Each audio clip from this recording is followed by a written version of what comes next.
Are you looking for more out of your life? Do you need ideas on how to start new businesses and how to move forward in your own personal life? Well, guess what? You have come to the right radio show. At You Can Overcome Anything podcast show, you will learn and hear from many people from all walks of life who are sharing their challenges, their stories, the habits, and the mind shifts they had to overcome to become who they are today. On top, you will get a chance to connect and see how you can overcome anything by networking and learning about your next move through this radio show.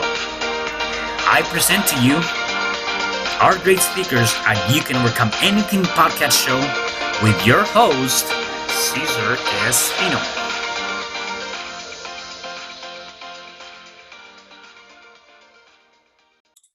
Hello there and welcome back. It is your host, Cesar Espino, and you can find me at www.cesarrespino.com. Welcome to You Can Overcome Anything podcast show. Today, I have a special guest. Her name is Miss Michelle Kuei. Hey, Michelle, how are you? I'm doing well, Cesar. Thank you for having me. I'm excited to have you here too. So before we dive in, I want to share with the listeners and viewers a little bit about your background.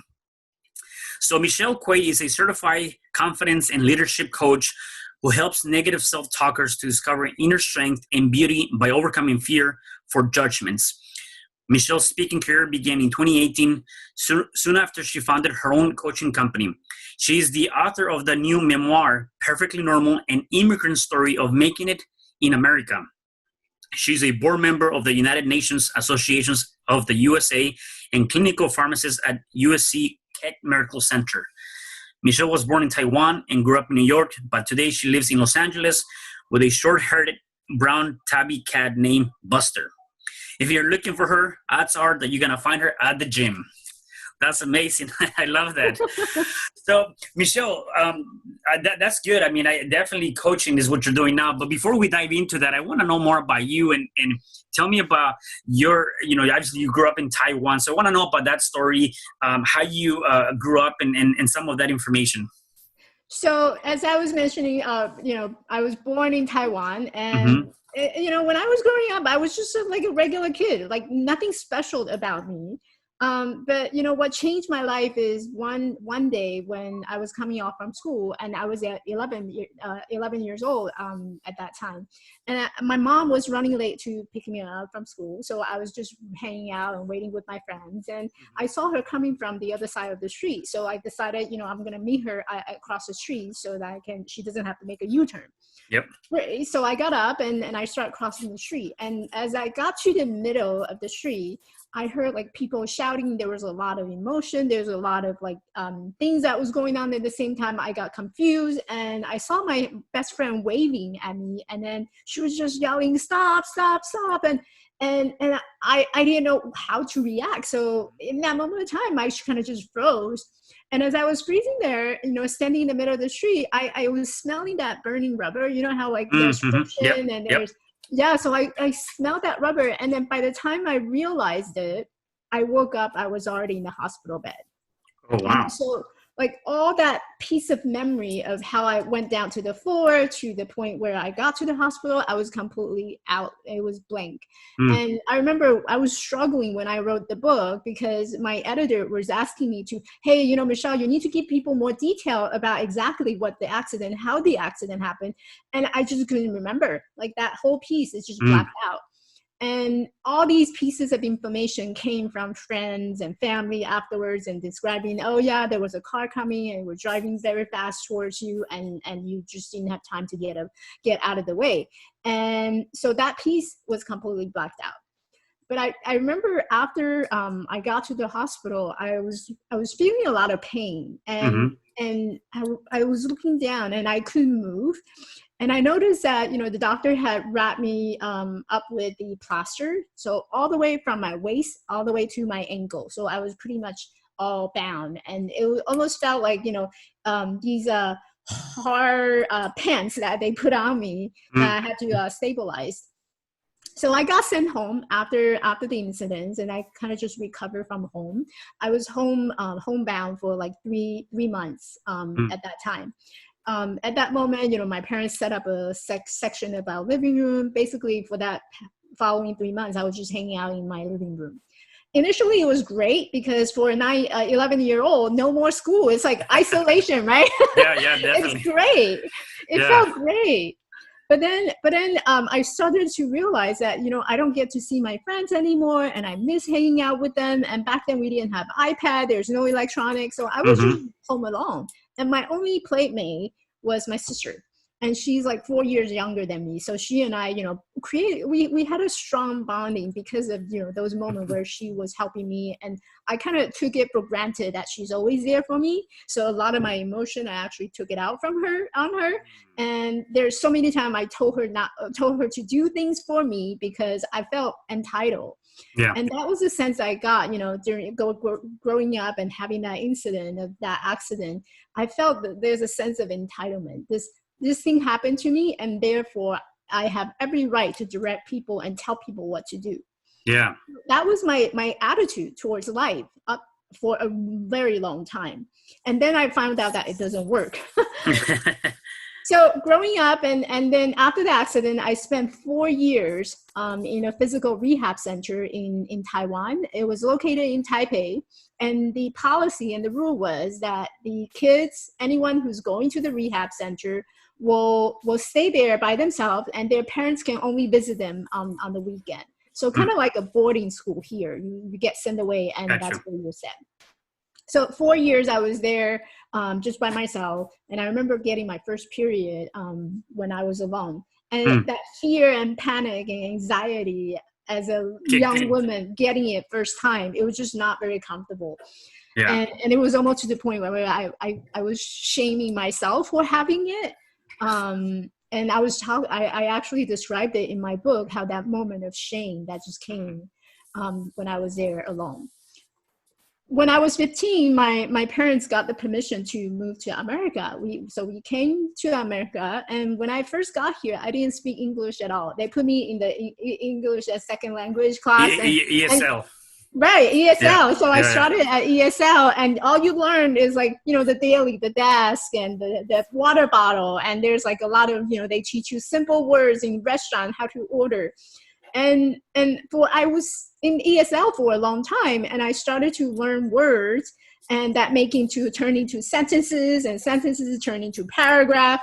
And I slowly moved up to the point where I was ready for English class. But sometimes even you feel that you're ready for something, like as long as people don't believe that you have the ability, they'll try and do everything they can to stop you from achieving it. So I remember going into my guidance office, my counselor, yes. I went and sit in front of him. I said, listen, I'm ready to move on to regular English class. Can you move me to English class? And he's like, well, I don't think you're ready yet. And he was trying to talk me out of it. And I was really adamant. I don't know where I got that determination from, but I was sitting across his office at his desk. I said, I'm ready to do this. I'm going to do this. And you are going to put me in the regular English class right now this semester. And finally, he just kind of gave in because, this annoying little girl, it just won't get up and leave. So we finally agree upon. And then ever since then, I've been English. Yeah. Let me ask you something. So when you were in Taiwan, so were you considered to be low class, middle class, upper class? What kind of classification were you, if any?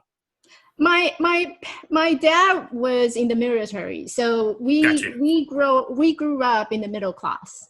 Okay. So money. My parents never made money as an issue for us. Like we have to do a lot of portion because I have two siblings, my sister and my brother.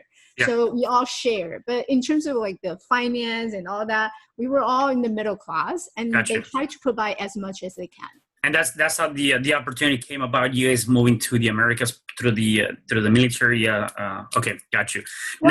So we got the permission through my grandmother. They were here in America for a long time. Oh, okay. And so they helped us to apply, and that's how we got our permission to come. Got you. Now, in terms of when you came here, the first when you first came here and you were in ESL, how was that experience for you? Like, obviously not knowing how to speak English, not knowing anybody. I want to just kind of see if that was actually a moment of difficulty for you, right? Or you were okay with, just stepping into this new, I guess, society from that sense.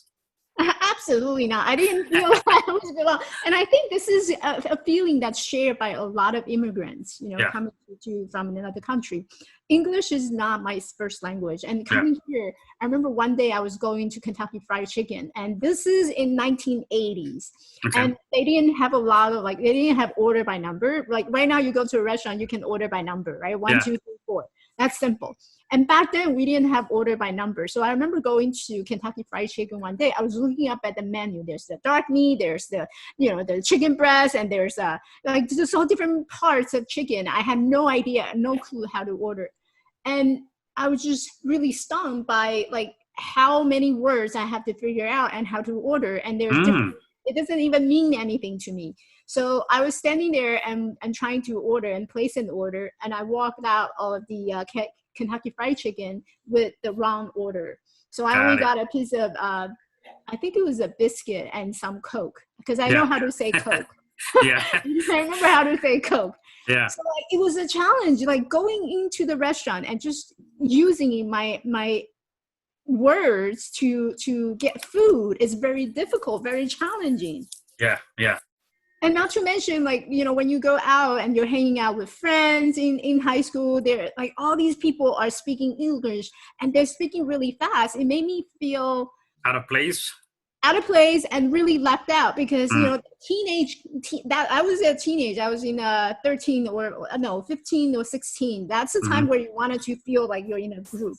And I couldn't do that because they're all talking really fast. So what I end up choosing is I went and started hanging out with my friends who speak Chinese. So, there's always that groups of friends and different culture. People speak Chinese. That's a Hispanic. This is American. And so it became really separated. And I never got a chance to learn English in high school.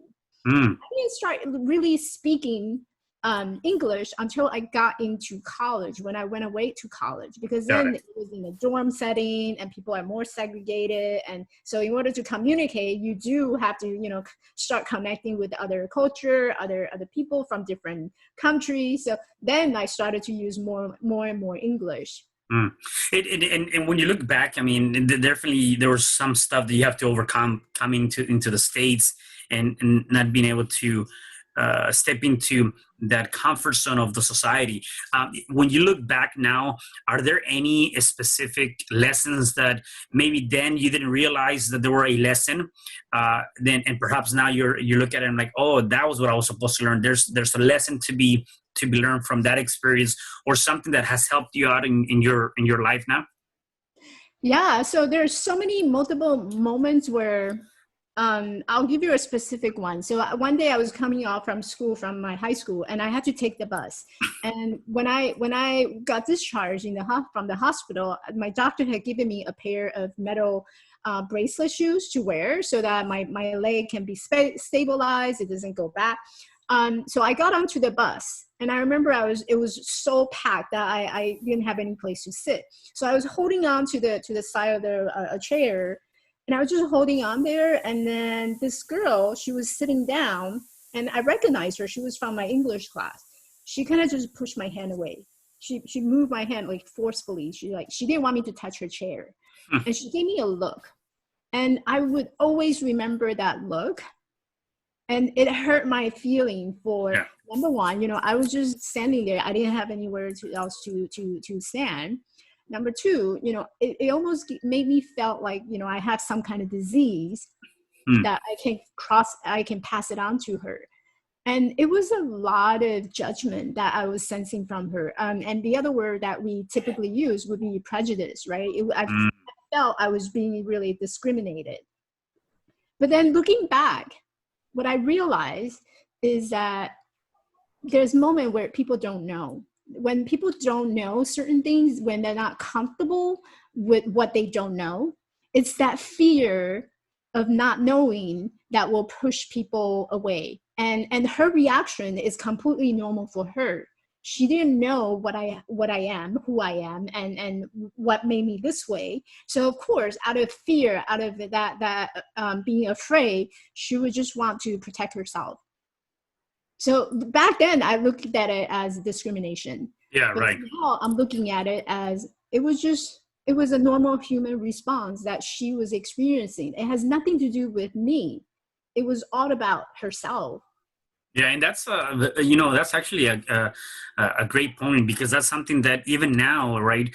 I say that a lot of people go through that, right? And again, you might be walking on the park, or you might be on the bus stop, or whatever the case may be, on the metro, and sometimes you don't know what is going on with that other person, and or what's going inside their mind, or the challenges that they might be having back home. And so, yeah, I think a lot of times we as kids don't have, I guess, we don't see it, and we don't have the ability to recognize some of those things. I feel like now, me as an adult, definitely judgment is not part of my vocabulary. I don't want to judge anybody. I want to worry about myself and just take care of that. And when you start realizing that, I believe that you as a person have definitely more of a free will of doing different things in your life, and even just getting things done from a different aspect, right?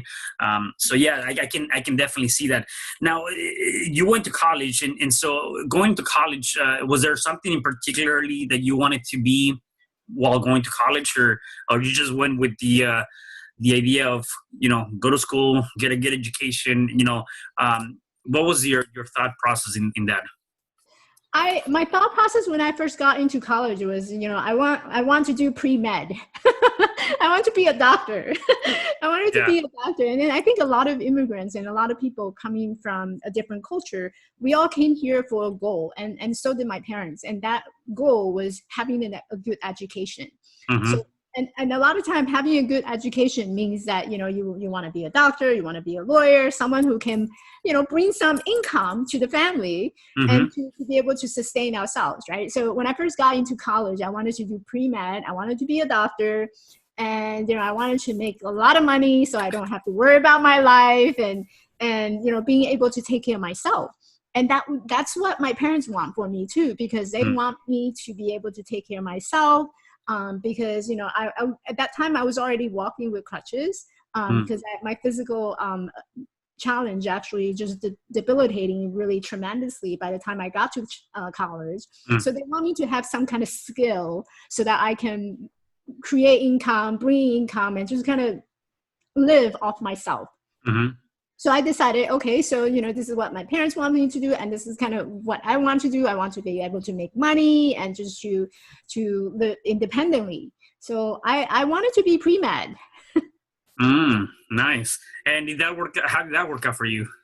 Well, it kind of worked out halfway. Okay. Yeah. So, yeah, by my sophomore year, actually junior year, I realized that, being a doctor, first of all, I can never meet up with a grade. I almost flunked my biology class when I was in a freshman class. Yeah. So I knew my grade didn't really cut it. So I decided, what's the next thing closest to a medical doctor? Well, maybe I took already all these science class. So I said, well, let me just see in pharmacy if it's something that I wanted to do. Yeah. So I went to pharmacy school, and that was after college. That's another 4 years of schooling with pharmacy. So I graduated with a pharmacist degree instead of doctor degree. Yeah, that's awesome. Well, I'm still a doctor, but just a doctor of pharmacy rather than doctor of medicine. Yeah, no, definitely. So how did this coaching came to play? How did that grow? Where did the idea come from? Mm-hmm. So the idea came from after I realized, so I graduated from with Doctor of Pharmacy. I was in the practice already for 10, 15 years. And then at some point of my life, I realized that's not what I wanted. Because every day I go to school, I feel burned out. I go to work, I feel burned out. I'm all stressed and tired. And I was to the point where I didn't feel my life has a purpose. And looking back and looking at my accident, I feel my life was a curse. Like everything I do has always been a curse. Everything that I can think of going wrong will go wrong. So I realized that there's no purpose of my life, and what I don't know if I can do this and live this way for the next 40 years. So I decided one day that, since physical challenge is my challenge, and right now maybe, well, the viewer can, but the listener can. I have a background, virtual background that's Machu Picchu. So I decided to challenge myself with this challenge, this physical challenge. I'm going to hike. So I got a personal trainer to work with me, and I said, I'm gonna go hike, and he's like, oh great, where do you want to hike? He was all motivated and everything. He said, where do you want to hike? I said, I want to go hike Machu Picchu, and he said, all right, yeah. Let's talk about that. I said, yeah, let's talk about that. So he and I start working, and by 2016, I went and I brought my 2 crutches and went and hiked a 4-day trail. Wow, amazing. And I came home. I was really inspired because I found out that, there's nothing that we cannot do. There's nothing that you cannot overcome. You can overcome anything, which is perfectly. Yeah. Because once you start setting your mind to doing things, and your heart is driven by it, then you can overcome anything. And for the longest time, that physical challenge was my biggest challenge. And it made me realize that by having a different mindset, different perspective of how I see myself and all these tragedy or all in these incidents, which I used to think that it was a curse, they're actually a blessing in the sky. And so I came home, I was so inspired. I realized that my purpose is really to inspire others in taking action.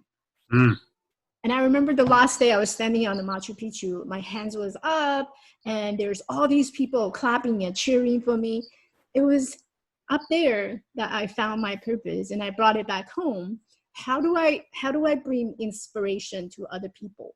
So I started working on, okay, what are some of the ways that I can do this? And then, like, lo and behold, the word life coach came into my head, and someone else also suggested it. You've been really good in listening and hearing people and providing advice, and why don't you look into coaching? And I said, okay, let me come home. So I Googled it, life coaching, and I found this certification program through iPad coaching, and they provide like a 1 year of coaching program, and it's really intensive, and there's a lot of curriculum. So I went through that. I went through the whole schooling for another year. Last year I got certified, and then earlier this year I got recognized as by the International Coaching Federation. So this is how I got into coaching. Nice. And it was all because of me going through my journey, realizing that all these skills and tools, they actually have a place in everyone's life, including myself. And like every day I still wake up. Sometimes, I feel like really, like you feel like shit. Yeah. Every once in a while, you feel like shit. And how do you use these skills and apply these skills to help yourself in removing those fear, removing those judgments, so that you actually live a life with purpose and fulfillment? That's what I'm thriving on. Yeah, I love what you mentioned and what you said, and it comes down to, again, going back to that. And I think many people might be in that place, might be stuck, might be, in a place where they don't know what to do next. And I love what you just mentioned because, although you felt like, okay, well, my life has been kind of like, every event has been negative to an extent, right? And you're ready to kind of give up. You found something inside of you and said, which I want to find out what that was, but you found something inside of you and said, you know what? No, let me go hiking. Let me go and do that. And not even look at the limitations that I might have, whether I'm on crutches or not. I'm not going to look at those limitations. I'm just going to go out and do it, right? And that is a true testimonial of you are able to overcome anything you want, because I never done that. I definitely want to do that, except it is not an easy hike. I know that for a fact. And so being able to say, you know what, I'm going to go do that, and then still come out and say I didn't, that's critical. The other thing too is that you told yourself inside of your mind that, hey, I can do anything. That you're not going to start putting those limitations. And so when people start changing that mind shift and start seeing things from a different perspective, a different lens, change the frame of that, you can definitely be able to come out and overcome that. And I love the fact that you set out yourself to do that, right? That's very amazing, because I know a lot of people start complaining or creating excuses or things to that extent, to say, no, I don't have the money, I don't have the means, I don't have this, I don't have that. They talk about all of the things that they don't have. They focus on all of the things that they don't want, instead of focusing on things that they do want, right? And as you know, as a life coach, what you focus do expand. And so therefore you need to start talking about what you do want, not what you don't want, right? And so I really love that. Now, in terms of you being able to say, you know what, there's more for me than this. And by the way, I also love the fact that you said everything that you went through was a lesson, was something, it was a positive thing, whether, although it might seem like it was a negative thing, getting hit by a car, being on crutches. No, it's a positive thing, because it's brought you to this point where now you can share your story, you can help other people, you can empower other people. So to me, I also see that as a blessing, What is now your, I guess, number one driving factor to continue to do the things that you're doing? I think passion and my purpose is the main thing, because this is something that I decided, I made a choice. In that moment of time, I made a choice, right? I choose not to live in my life being playing small and feeling sorry for myself. I chose the other path. And the fact that I chose this path, that was driven by passion. That was driven by purpose. And I think a lot of time, we lose our focus because we don't emotionally connect to the choices that we make. And when you say you want to go to the gym, for example, are you emotionally connected to your choice? And that's very important to focus on, because we can all have, think differently. We can all think positively, but as long as you're not connected emotionally to the positive thinking, then there's a chance that your motivation will drop. So I think a lot of people go to the Tony Robbins seminar, and then, the first week it's great. It's really empowered, really inspiring. But then the second week, your motivation starts to dropping, because you're not emotionally connected to the goal that you have. You're not emotionally driven by the passion that you have. Then of course it makes perfect sense why that motivation would just be gone. So a lot of my drive come from that purpose and that sense of passion. Yeah, and one thing you mentioned, and there's an African proverb that says that if there's no enemies inside of you, there's no enemy outside, right? So it kind of goes back to that. The biggest enemy we have is the one we have in our head and in our mind. And so once we're able to overcome that and say there's no limitations, or you start choosing not to be living in a certain aspect, or you choose to say, I'm not going to accept this anymore, then there's nothing on the outside that can stop you, right? Because then you're going to be determined. You're going to put your mind into it. You're going to do whatever you need to do to get it happen and to make it happen. And a lot of times people tend to forget that the power is within you, right? And I do believe that. Actually, that sounded like the Star Wars too. The power is within you. But anyways, and I wasn't even thinking about that. Nevertheless, the power is with you. And so you have the ability to do that, right? So tell me, what are some of the challenges that maybe some of your the people that you're coaching come to you that you have been able to help them with?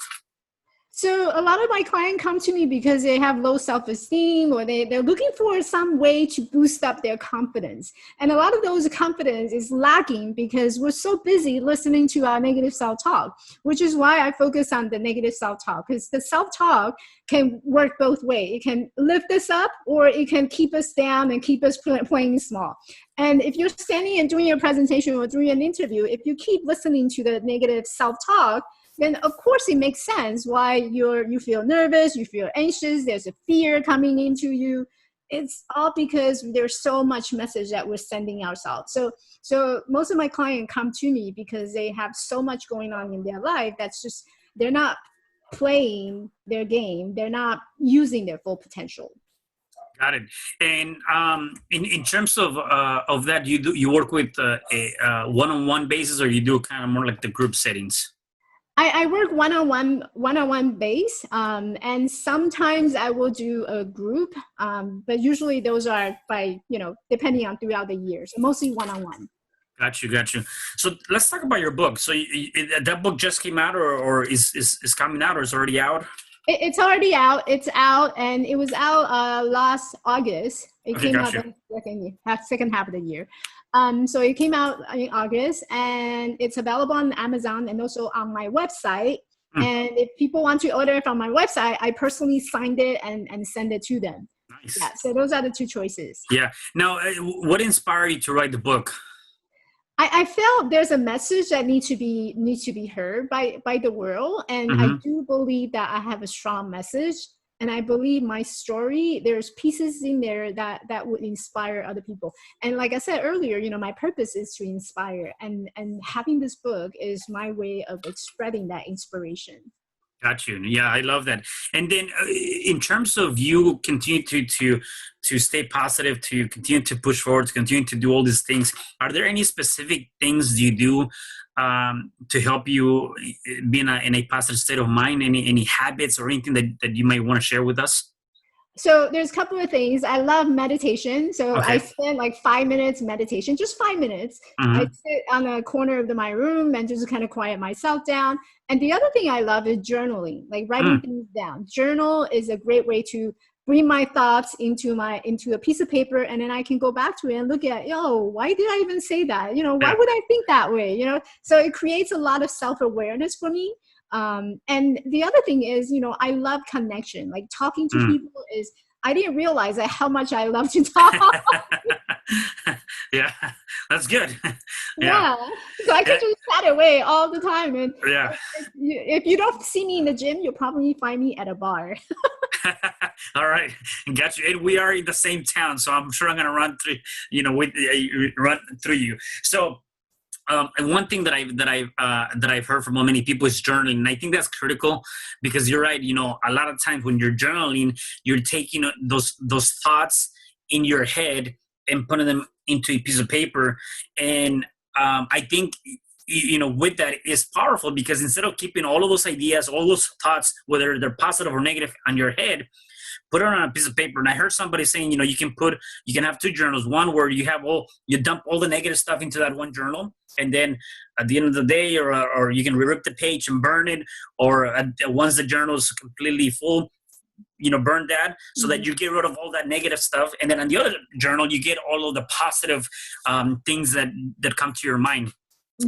Either way, I think is actually a good practice to do, and a lot of people do that. Sometimes you just never know. You might have that idea that you need to help you boost yourself, to the next level. Maybe not necessarily financially, yet it could also be, just if you're in a depressed state of mind or you're going through some challenges, you might just get something that's going to help you with that, right?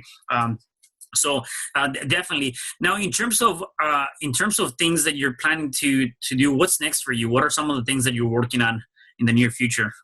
So right now, I'm actually working on a 10-day Speak Up challenge, and that's going to open up to registration next week because I feel like a lot of people, especially nowadays, people don't speak up. It's like we're all wearing this invisible mask and covering ourselves, and when you covering yourself, people can hear you. Like you have a very important message to share. No matter what background you came from, where you came from, we all have a message or story that we need to tell. We need to share that.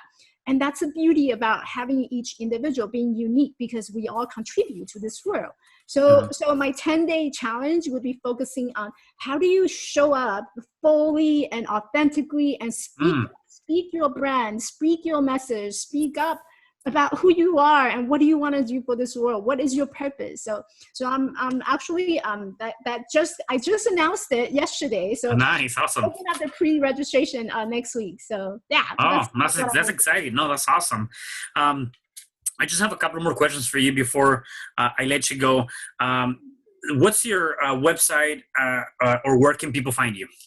They can find me on elevatelifecoaching.org. That's my website. Okay. And they can also find me on Instagram, Elevate Life Coach.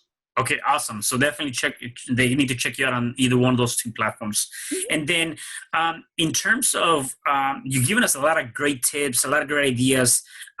If there was one thing you can tell the listeners and the viewers that they can overcome in now, right? They can do something today to overcome a challenge they're going through now. What would that one thing be? Well, today I would love to share that, when you hear the voices in your head, when there's voices coming onto you, no matter what things that you're doing right now, what next step you are on, when that voice turn on, always ask yourself, be curious about that voice. Is it coming off from a fear base, or is it coming from a loving place? A fear-based voice would tell you, you can't do this. It's going to hurt you. It's not good for you.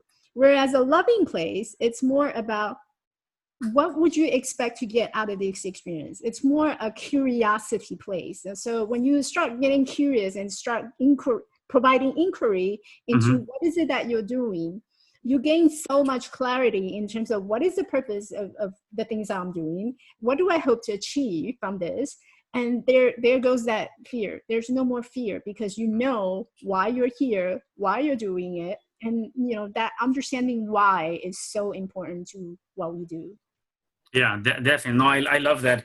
I think that's one of the biggest things, is being able to determine and understanding what is the purpose and what is your why, right? And find that. If you were to give a couple of ideas as to how, because a lot of people say, well, it's easy to say, find my why. Well, I don't know what's my why, otherwise I would have found it already. Or I don't know what's my purpose, otherwise I would already be doing it. What are some maybe ideas or tips that you can say people can do to start finding that why, to start finding that that purpose in their lives? Because a lot of people I think are just, in my opinion, living day by day, just taking up the space without a true purpose or that true why. So how can people start tapping into that, what I call the unconscious mind, to be able to start looking at that purpose or that why? So every time I hear that question, I always think about the genie in the bottle, right? We all had a genie in the bottle, and we always wanted to dream big, but we never really dream big because we're so afraid of failing. And so that why has to do with your ability to dream big. So I encourage everyone to dream big. If you have a genie in the bottle right now in your hand, you want to dream big. What would that dream be? Right? People can say, well, I want to be Elon Musk. Okay, so let's talk about Elon Musk. You want to be Elon Musk. What is it that you're doing today that's helping you gaining that steps towards becoming Elon Musk? Is Elon Musk going to sit on the couch right now and drinking and watching games? Probably not. Elon Musk must be listening to podcasts, watching some kind of inspirational video, or hanging out and connecting to friends. So what is it that you're doing on an everyday basis? And that goes back to the values that you have for your life.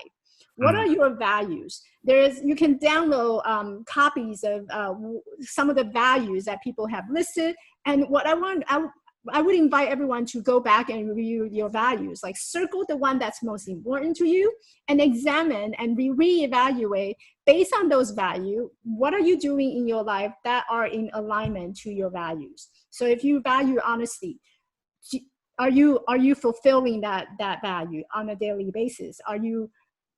Is everything that you said, everything that you do in alignment with honesty? And that would help you gaining more clarity towards and moving into the direction of having that big dream. You know, Elon Musk has a set of values, and every moment he's applying those values to get to where he wants to be. So do that. Yeah. And I think we get really confused about our values and, what is it that we're doing? How are we in alignment with getting to what we do? So we start falling off the track. Yeah. Yeah, no, I love that, Michelle. Thank you so much. That was actually pretty good, in a good way to kind of end this too. So definitely looking at those values, looking at all that stuff is going to definitely help you get connected more close to your yourself, and then just continue to push forward with that, right? So any last things you might want to share before I let you go? Just stay well and speak up. Yeah. don't let the invisible mask hide you. Yeah, definitely. No, I love that. So Michelle, thank you so much for being here. I really enjoyed our time together, and thank you again. Thank you. Yeah, and for the rest of you guys, please make sure you check out Michelle, connect with her on Instagram, go check her webpage, get her book, and definitely just connect with her. And till next time, make sure you like, subscribe, comment on this podcast, and stay tuned for the future podcasts coming up. Have a good day. Bye. Hi, I'm Cesar Espino, real estate investor, business coach, and consultant, and author of the book, You Can Overcome Anything Even When the World Says No. My number is 424-501-6046. In my book, I talk about making the necessary changes to shift your mind for prosperity and certainty. Pick up your copy at Amazon. I also love helping families with their real estate and can purchase your house fast and all cash. Follow me on Instagram, Facebook, and LinkedIn. My number is 424-501-6046. Thank you for having me today. I am so glad you tuned in to this podcast. You can find me at Spreaker.com, where you can like and subscribe. And to learn more about myself and my services, you can find me at www.cesarrespino.com, or you can also find me at Facebook under Cesar R. Espino. Once again, thanks for joining me. I am looking forward to having you at the next episode, and know that you truly can overcome anything.